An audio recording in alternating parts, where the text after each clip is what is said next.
We have all been there. It's Friday night. You have 2 hours of free time. You open Netflix. You are presented with 5,000 movies and TV shows. You scroll through Trending Now, you check Top 10, you browse action, then comedy, then critically acclaimed. 20 minutes pass. Then's 30. You watch 3 trailers. You read 4 reviews. And then, exhausted by the sheer weight of possibility, you turn the TV off.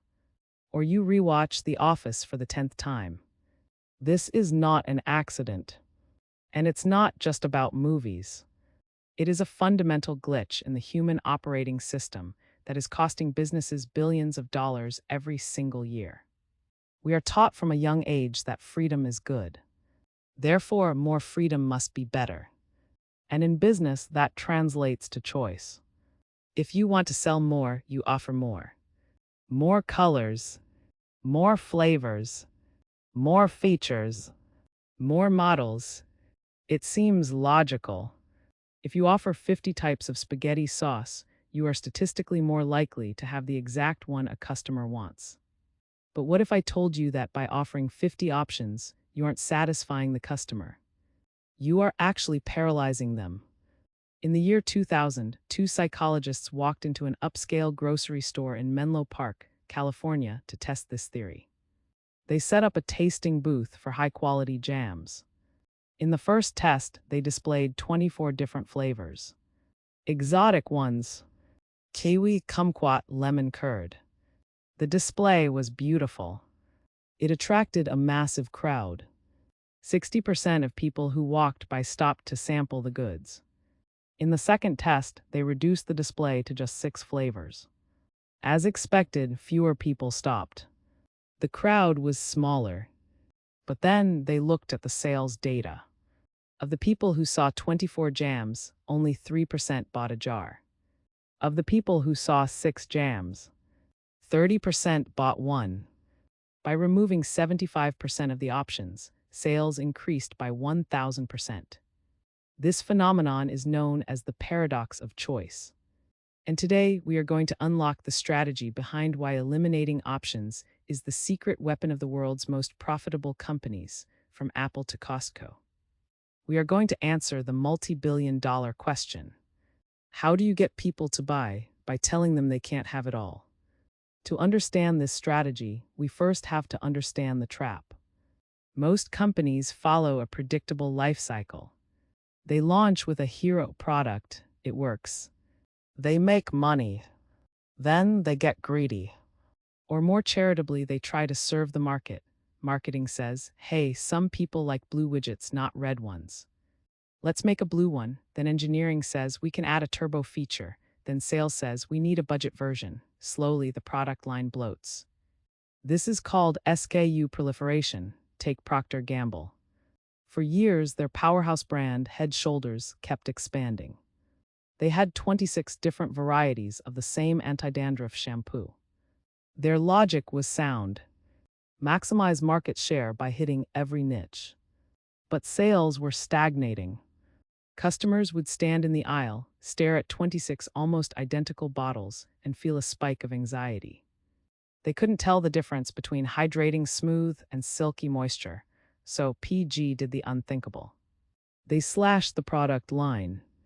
They cut the varieties from 26 down to 15. Revenue didn't drop. It didn't stay the same. It grew by 10%. So here is the core question we are answering today. If humans say they want freedom, why do we punish businesses that give it to us?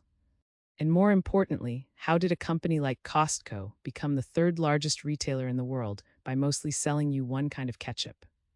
The answer lies not in economics, but in neurology. Let's look under the hood of the human brain. Making a decision is not free. It costs energy. This is a concept called decision fatigue. Your brain consumes a massive amount of glucose, and every time you have to compare option A versus option B, you burn fuel. When the choice is binary, red or green, the calculation is simple. The cognitive load is low. But now imagine you are buying a car. When the options multiply, the criteria for evaluation multiply exponentially. You aren't just choosing a car, you are managing a complex matrix of trade-offs. This triggers two painful psychological mechanisms. First, analysis paralysis. When the data exceeds our processing power, we shut down. We procrastinate. We say, I'll think about it later. In sales, later usually means never. Second, and perhaps more dangerous, is the perceived opportunity cost. If there are only two options and you pick one, you are 50% sure you're right. If you're wrong, it's bad luck. But if there are 100 options and you pick one, you have ignored 99 other paths. The psychological weight of those 99 unchosen paths creates anxiety. You think, what if option was better? What if I overpaid? What if I made a mistake? This lowers post-purchase satisfaction. Even if the product is great, you enjoy it less because you are haunted by the ghosts of the products you didn't buy. There is no better business case study for this than Apple in 1997. The company was 90 days away from bankruptcy. They were bleeding cash. When Steve Jobs returned as interim CEO, he found a company in chaos. Apple had dozens of product lines. They had the Performa, the Quadra, the PowerBook, the Newton. They had multiple versions of each, with slightly different hard drives and confusing names. Retailers didn't know what to stock. Customers didn't know what to buy.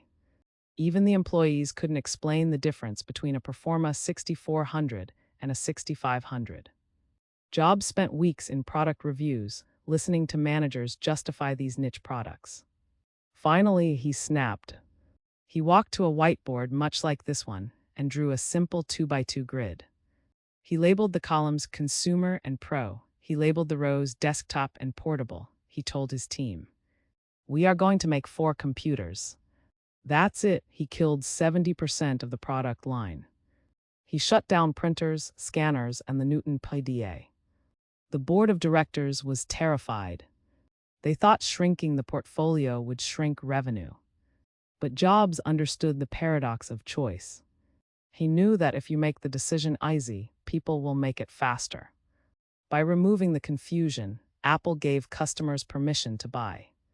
The result: Apple turned a $1 billion loss into a $309 million profit within 1 year. While Apple used this strategy for high-end tech, Costco used it to dominate retail. Walk into a typical Walmart or Super Target. The average Walmart Supercenter carries roughly 140,000 stock-keeping units, or SKUs. Costco carries only 4,000. Think about that. A store that is physically the size of a stadium has fewer unique items than a corner pharmacy.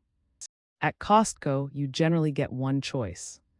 You want ketchup. You get the Big Heinz. You want trash bags. You get the Kirkland signature. Costco does the shopping for you. Their buyers act as curators. They pre-select the best value item in the category, negotiate a bulk price, and put it on a pallet. This eliminates decision fatigue. You don't stand in the toothpaste aisle comparing price per ounce on 15 brands. You grab the Crest 5-pack and keep moving. This speed is crucial. Because customers aren't bogged down in analysis paralysis, they move through the store with what retailers call high purchase confidence. They trust that Costco has already done the homework. This also creates a psychological trigger called scarcity heuristics. Because the selection is limited and rotates frequently, you feel an urge to buy now. If you see a kayak at Costco, you don't think, "I'll compare this to other kayaks." You think, "I better get this kayak before it's gone." Even the automotive industry, notorious for options lists longer than a dictionary, is catching on. When Toyota launched the Prius, they didn't offer 1,000 combinations of engines and trims. They offered highly bundled packages. Why? Because the hybrid technology was new. It was complex. If Toyota had asked customers to choose between Ni-MH battery or Li-ion battery or regenerative braking level 2 versus 3, nobody would have bought the car. It would have been too scary. By simplifying the choice into good, better, best, they normalized a radical new technology. But today, we face a new frontier of paralysis. The digital world. Online dating is the ultimate example of the paradox of choice. Users have access to thousands of potential partners. Logically, this should make it easier to find the one. In reality, satisfaction rates in modern dating are plummeting. Why? Because of the maximizer mindset. When the pool of options is infinite, we refuse to settle for good enough. We keep swiping, convinced that a slightly better option is just one click away. We treat people like jams on a shelf. Businesses that operate online must fight this infinite shelf problem. This is why Amazon's Recommended for You or Spotify's Discover Weekly are so critical. They are artificial constraints. They are trying to turn the infinite warehouse back into the small boutique. Here is the secret. The aha moment that connects the jam study, Steve Jobs, and Costco. We used to think that the job of a business was to provide goods. But in an age of abundance, the job of a business is to provide confidence. When you offer too many choices, you are outsourcing the work to the customer. You are saying, here are 50 options, you figure out which one is good. You are burdening them with the labor of research. But when you curate, when you cut the jams from 24 to 6, or the computers from 12 to 4, you are taking that burden back. You are saying, we are the experts. We have filtered out the noise. These are the only ones that matter. Customers do not buy products. They buy the relief of not having to worry that they made the wrong choice. Reduction is not about taking things away. It is about adding clarity. So how do you apply this? Whether you are running a Fortune 500 company, a small e-commerce store, or even just freelancing. Before we get to the actionable steps, if you're enjoying this breakdown of business strategy, please hit the like button and subscribe to Strategy Unlocked. It helps us simplify the YouTube algorithm so we can bring you more of these deep dives. Here are 3 principles to take away. 1. Categorize to conquer. If you must have a lot of options, categorize them deeply.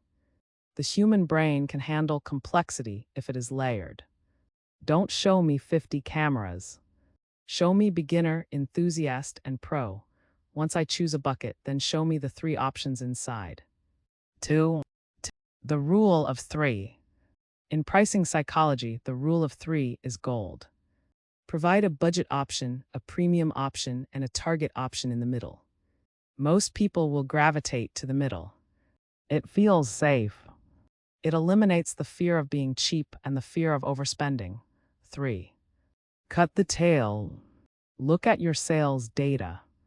The bottom 20% of your products or services are likely causing 80% of your customer confusion and operational drag. Be like Steve Jobs. Be brave enough to kill them. In a noisy world, clarity is the ultimate competitive advantage. Don't give your customers more. Give them better. If you learned something new today, let us know in the comments. Which company do you think needs to simplify their product line right now? We are Insider's Knowledge, and this has been Strategy Unlocked.